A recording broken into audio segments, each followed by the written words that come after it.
So this is us at Gerlocky. I made really good time today and got here just after 12 o'clock. Could have pushed on a bit, but to be honest, this is what I'd planned for day one, so I thought I'd be as well just to stay here. I know there's a campsite here, and also I've got the use of the toilets and shower block over there as well, because I managed to get a key from the Calderone Canal people. So yeah, it's been raining quite heavily this afternoon, so I've spent a bit of time in the tent, got everything kind of sorted out and organised. And for those of you who are eagle-eyed, you'll see the tent is a new tent for me. It is the Durston X-Dome. Don't really want to say too much about it yet because this is the first night of using it. Initial impressions, very easy to pitch. Good size porch area inside it, and the actual inner space is really good as well. As you can see, I've made a few alterations. I put extra guys onto it for guying out, although the wind tonight's not meant to be too bad. But yeah, as I say, I don't really want to say too much about it at the moment until I've actually used it for a few nights, and then I might do a full review on it. So yeah, that's the rain starting to come on again. This is where we camped a few years ago when we paddled the Great Glen Way. We were pitched just over there, which is actually a sign now saying no camping in that area. You have to pitch in these areas here, which are not particularly flat, hence why I've pitched back there.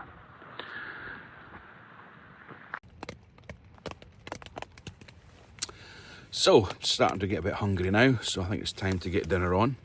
And seeing as we're still in the festive period, I thought it was only right to have a traditional Christmas dinner with all the trimmings, but with a twist. Let me show you. Firepot have launched a limited edition Christmas dinner with all the trimmings. So your turkey, your stuffing, your Brussels sprouts, there, all included in a dehydrated meal. Also comes with a party hat, and no, I won't be wearing that tonight. So we're going to get some water boiled up. Going to get this rehydrated again, and we'll give it a try to see what like it is. Just while we're here, this is the porch area of the Durston X-Mid, and one of the alterations I have done into it, in order to give us a full carpeted area, I've used DD Hammock's Magic Carpet extra large size, and it actually fits the interior very well. On this part here, I've just tied it into one of the lines that goes out to fix the inner in, and that way when I'm cooking I can just pull this back and I've got some cooking space here to use. So I don't know if you can hear it, but it's still pouring of rain outside, so I'm going to have to cook inside here tonight, which is not always ideal in a tent, but sometimes needs must. So I'll get things set up, get the stove and that on, and I'll bring you back just shortly. So as you can see, there is a good bit of space in here to do a bit of cooking.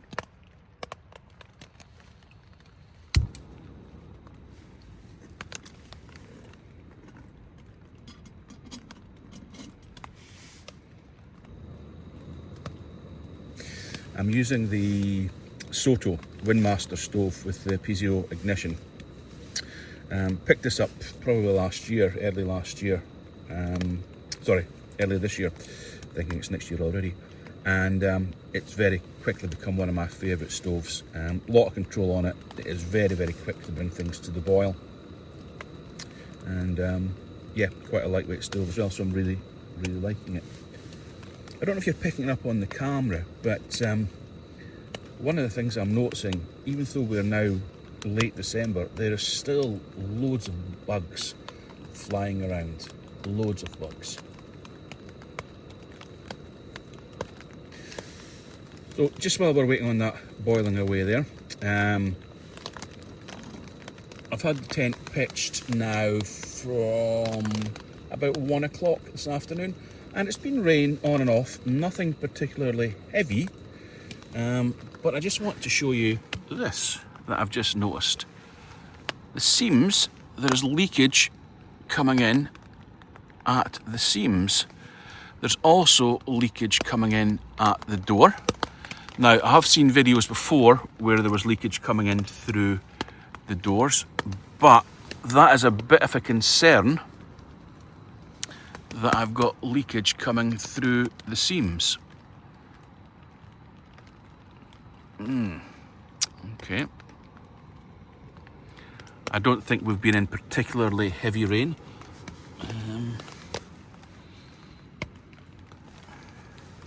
Yeah, interesting. Something I'll have to keep an eye on.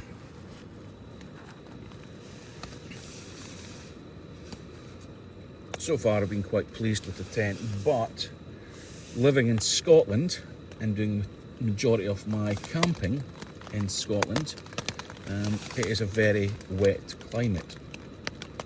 So that certainly would give me some cause for concern. The actual inner itself is fairly dry.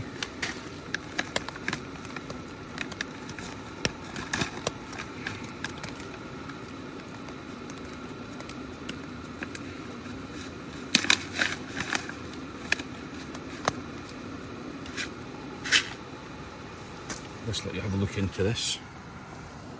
There is actually bits of Brussels sprout in there as well.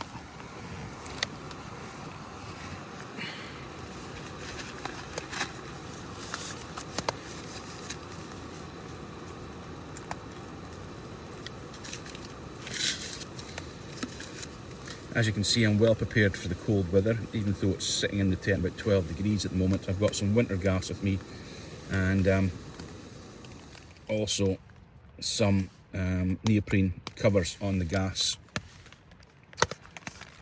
You see that? Some neoprene covers on the gas canister as well. But at these temperatures, you don't really need that.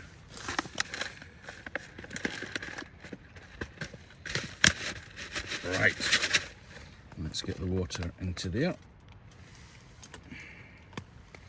and I'll bring you back and let you see what like this.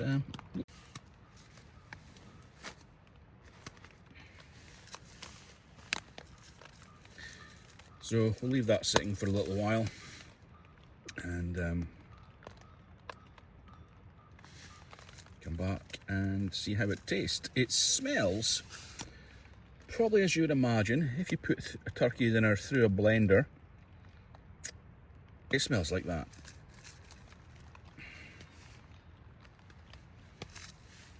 Bring you back soon.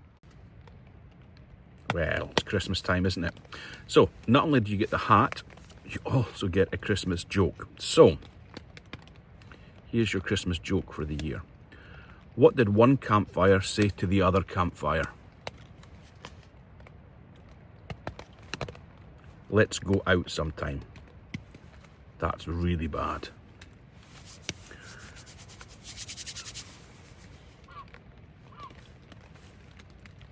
That's the only seam that's actually visible from where I'm sitting, because obviously the mesh is all around me for the inner. But yeah, there's quite a lot of moisture coming through that seam. Interesting.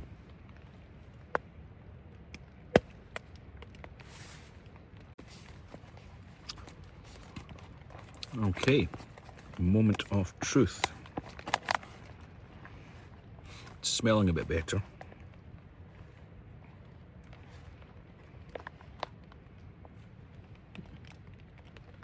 What it looks like.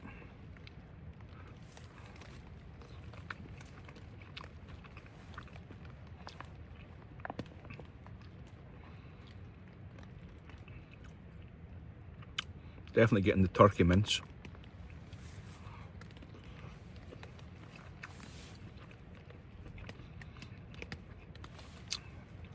Hint of cranberries in there as well.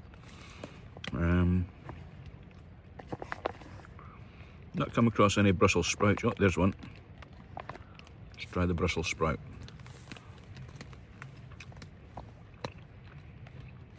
Not bad. Quite a tasty meal.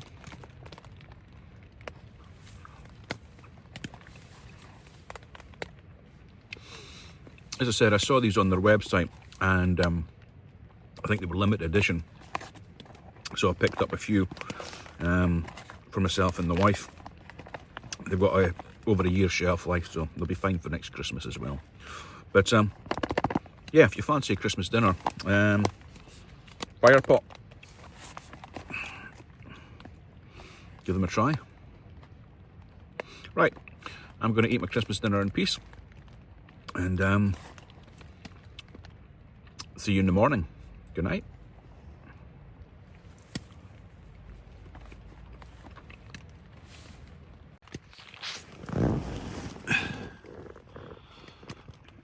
So there's water running in there, and you can see it all there. So it's obviously coming from one of the seams up there and dripping down into the tent.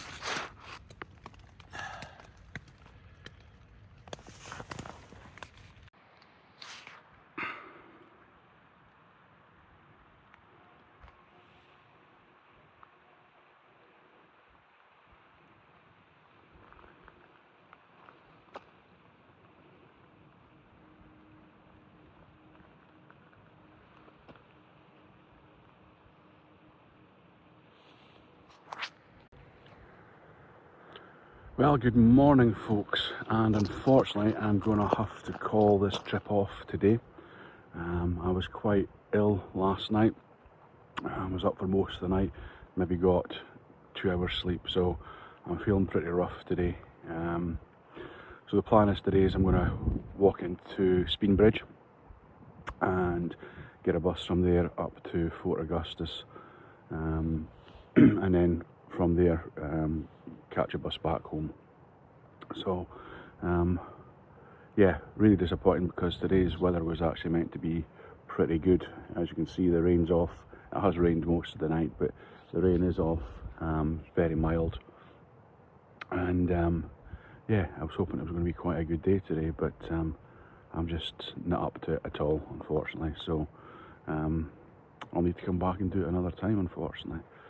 So if there's anything interesting on the road into Speenbridge, I shall bring you back. We might pass the Commando Memorial that's there, and if we do, then I'll give you a quick look at that as well. Okay, talk to you soon. So folks, that's us in Fort Augustus and brings us to the end of the trip. My walk from Gairlochie to Speenbridge, I was struggling after the night I had last night, and thankfully a kind person stopped to give me a lift into Speenbridge, and from there I've got the bus here to Fort Augustus. So I've got a room booked here tonight, and then tomorrow I'll get a bus back home. So sorry we couldn't finish the trip on this occasion, but we will do it on another occasion. We have also got the second part of the Great Glen Way. I'm doing that together with my wife in May time, hopefully. So if I don't see you before then, see you then. Bye bye.